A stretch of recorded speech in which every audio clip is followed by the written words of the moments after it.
Dunia investasi menyebutkan ketersediaan listrik menjadi urat nadi perekonomian suatu daerah.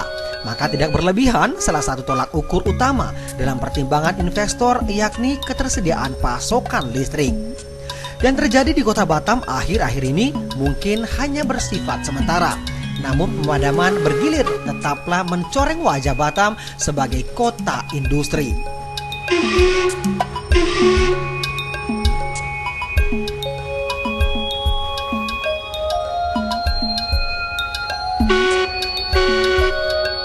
Secara umum, pemadaman bergilir dilakukan dalam 3 shift, yakni pada pukul 9 hingga pukul 11.30, pukul 13 sampai pukul 16.30, dan pukul 18 hingga pukul 21 waktu Indonesia Barat. Ketiga shift ini berdasarkan pada beban puncak penggunaan daya oleh pelanggan PT PLN Batam.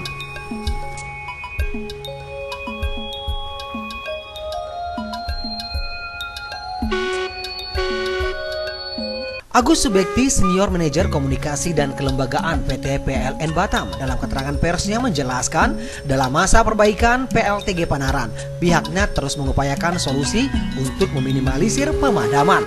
Di antaranya dengan memaksimalkan daya dari pembangkit listrik tenaga solar yang berlokasi di Batu Ampar dan Baloi. Pembangkit tenaga solar ini mampu menyuplai 17 MW.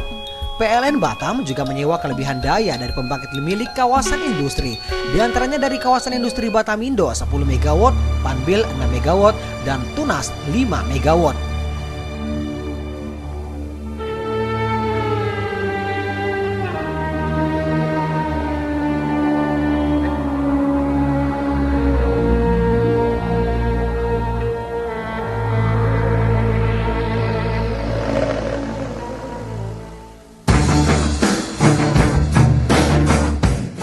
Juga sudah melakukan upaya-upaya. Pertama adalah melakukan pemeliharaan mesin-mesin pembangkit kita yang berbahan bakar solar, di mana di unit 1 Baloi, kemudian unit 1 lagi di Batu Ampar yang total berkekuatan 17 MW itu untuk mendukung bagaimana pemadaman itu kita minimalisir. Kedua, kita juga membeli excess power kepada Batamindo, Panbil, dan Tunas.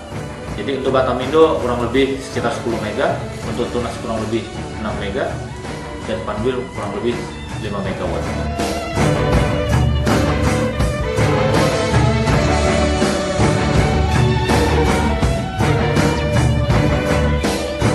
PT PLN Batam memang seharusnya terus mengupayakan kecukupan listrik bagi warga Batam.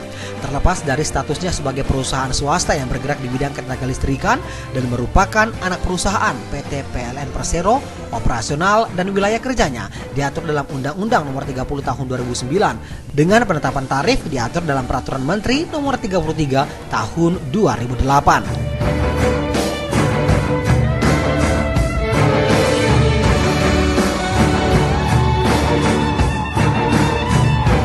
Jadi ketika konsumen melakukan penunggakan bukan karena sengaja, mungkin karena faktor ekonomi, ya kan kadang-kadang konsumen ini enggak, ya katakanlah bagi pegawai misalnya tanggal gajian tidak tetap, bisa lebih awal bisa lebih cepat.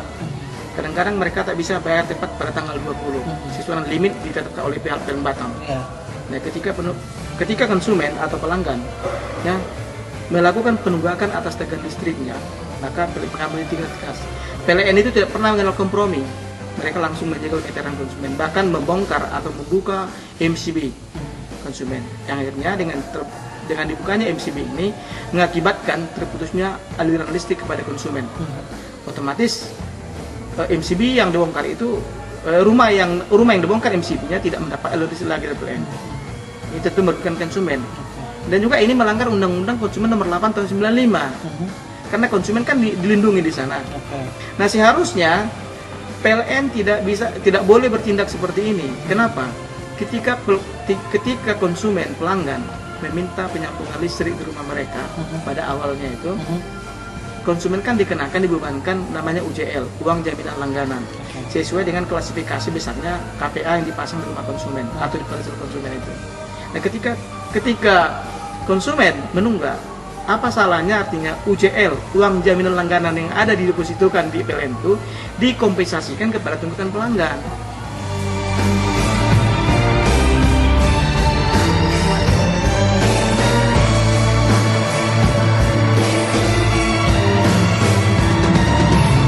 Seperti menjadi sejalan dan selaras bahwa operasional dan wilayah kerja PT Pelayanan Listrik Nasional Batam diatur dalam undang-undang.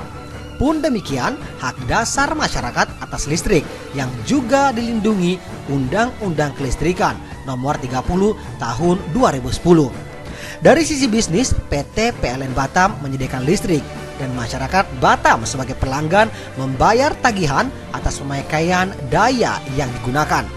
Namun mengiringi hubungan produsen dan konsumen listrik ini, yakni pungutan lain yang tidak jarang memberatkan konsumen.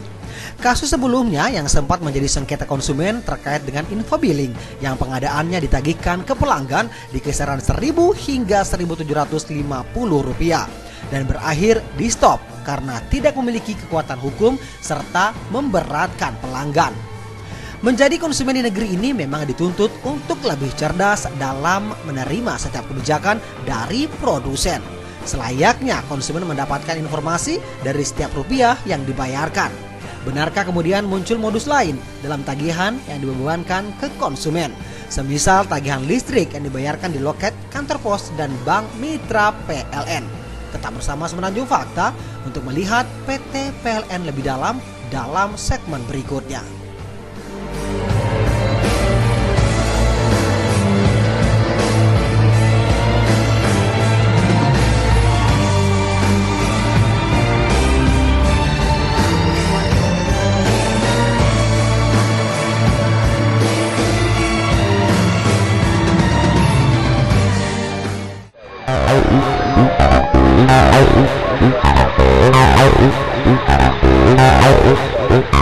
Oh,